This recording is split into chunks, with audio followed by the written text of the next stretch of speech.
বাংলাদেশের প্রিয় বিপ্লবী জনতা, আপনাদের কাছে শুরুতেই একটু ক্ষমা প্রার্থনা করে নিচ্ছি যে থাম্বনেইলটা আপনারা দেখেছেন, শিরোনাম যেটি দেখেছেন, এটির জন্য আপনারা দয়া করে আমাকে ভুল বুঝবেন না।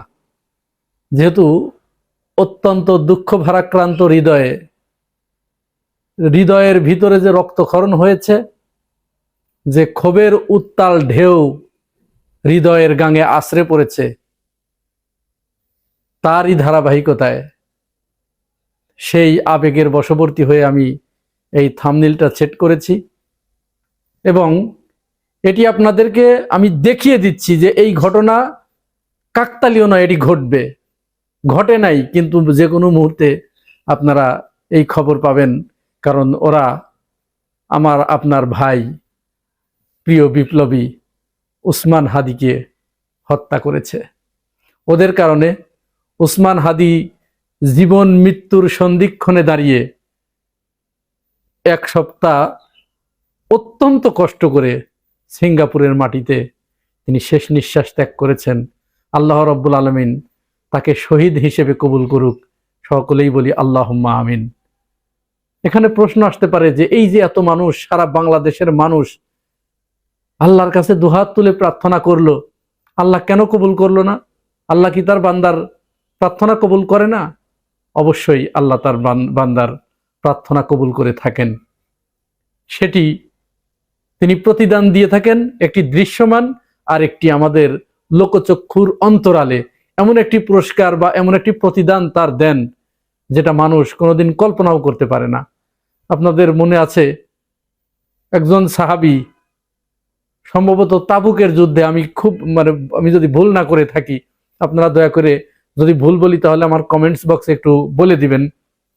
তাবুক যুদ্ধে 3 জন সেনাপতির নাম ঘোষণা করেছিলেন। এর ভিতরে একজন সেনাপতি ছিলেন, তিনি সবেমাত্র সদ্য বিবাহিত, বিবাহ করে এনেছেন। যখন তার স্ত্রীর কাছে তিনি বিদায় চাইতে গিয়েছেন, তার স্ত্রী তখন আল্লাহ রাব্বুল আলামিনের কাছে প্রার্থনা করে বলেছিলেন যে রব্বুল আলামিন, তুমি আমার স্বামীকে গাজী বানিয়ে আমার কাছে ফেরত দিও, তারপরে আমরা আমাদের ফুল সজ্জার রাত পালন করব। তখন ওই সাহাবী, সম্ভবত আব্দুল্লাহ ইবনে রাওয়াহা অথবা হযরত জাফর রাদিয়াল্লাহু তাআলা আনহু, দুইজনের যে কোনো একজন হবেন, স্ত্রীর হাতের উপরে তরবারির উল্টা পাশ দিয়ে মৃদু একটি আঘাত করে বলেছিলেন, তোমার এই দোয়া আল্লাহ কবুল করবে না, কারণ আল্লাহ রাসূল সাল্লাল্লাহু আলাইহি সাল্লাম সেখানে 3 জন সেনাপতি নিযুক্ত করেছেন। একটি যুদ্ধে কখনো 3 জন সেনাপতি হয় না। আমার আগে একজন আছেন, আমার পরে একজন আছেন, আমি মাঝখানে। নিশ্চয় আমাকে আল্লাহ রাব্বুল আলামিন শহীদ হিসেবে কবুল করেছেন এবং সেই সংবাদ আল্লাহ রাব্বুল আলামিন তার প্রিয় হাবিবকে জানিয়ে দিয়েছেন। সুতরাং তুমি এই প্রার্থনা করো না, তোমার এই প্রার্থনা কবুল হবে না। আল্লাহ রাব্বুল আলামিন তার কাছে আমরা প্রার্থনা করেছিলাম, মাবুদ, সমগ্র বাংলাদেশ প্রার্থনা করেছিল, মাবুদ, শরীফ উসমান হাদিকে তুমি গাজী বানিয়ে আমাদের সামনে ফেরত দাও। আল্লাহ রাব্বুল আলামিন চেয়েছেন যে না, তিনি উসমান হাদির রক্তের বিনিময়ে, তার প্রাণের বিনিময়ে এই বাংলাদেশকে চিরজীবনের জন্য আওয়ামী লীগ এবং ভারতের কবর রচনা করার পরিকল্পনা হয়তো আল্লাহ রাব্বুল আলামিন নিয়ে রেখেছেন, যার কারণে তিনি ফিরে আসলে এটি আল্লাহ রাব্বুল আলামিন হয়তো বাস্তবায়ন করতেন না।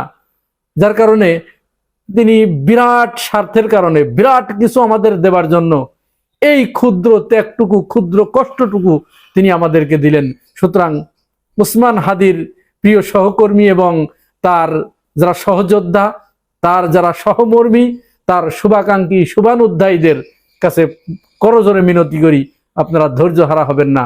আল্লাহ রাব্বুল আলামিন এই জমিন উসমান হাদির প্রাণের বিনিময়ে চিরজীবনের জন্য আওয়ামী লীগ এবং ভারতের জন্য কবর রচনা করে দিয়েছেন।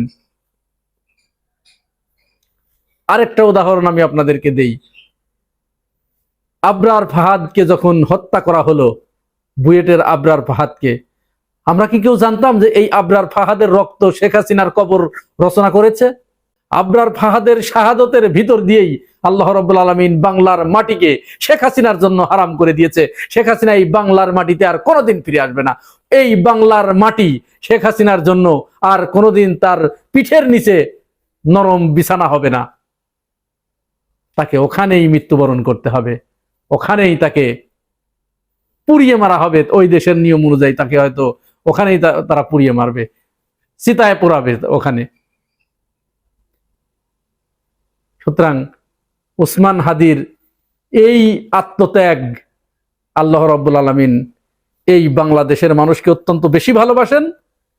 তিনি বাংলাদেশের মজলুম এই জাতিটাকে, যারা দীর্ঘ 17 বছর ধরে আওয়ামী নির্যাতনের, আওয়ামী জুলুমের শিকার হয়েছেন, তাদেরকে স্থায়ী একটা শান্তি দেওয়ার জন্য আল্লাহ রাব্বুল আলামিন ওসমান হাদিকে আমাদের ভিতর থেকে বাছাই করে তিনি নিয়ে গেছেন।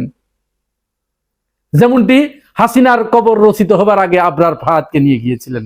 সুতরাং এই থাম্বনেইলটা আমি দিয়েছি, এবার আমি প্রমাণ করে দিচ্ছি যে শেখ হাসিনা হয়তো তিনি আজ এবং কালের ভিতরে বা এই সংবাদ এতক্ষণ শোনার পরে হয়তো আনন্দে উদ্বেলিত হয়ে তিনি এত বেশি নাচানাচি এবং ফুর্তি করেছেন যে তার হৃদযন্ত্রের ক্রিয়া বন্ধ হয়ে হয়তো আমরা তার মৃত্যুর সংবাদও শুনতে পারি।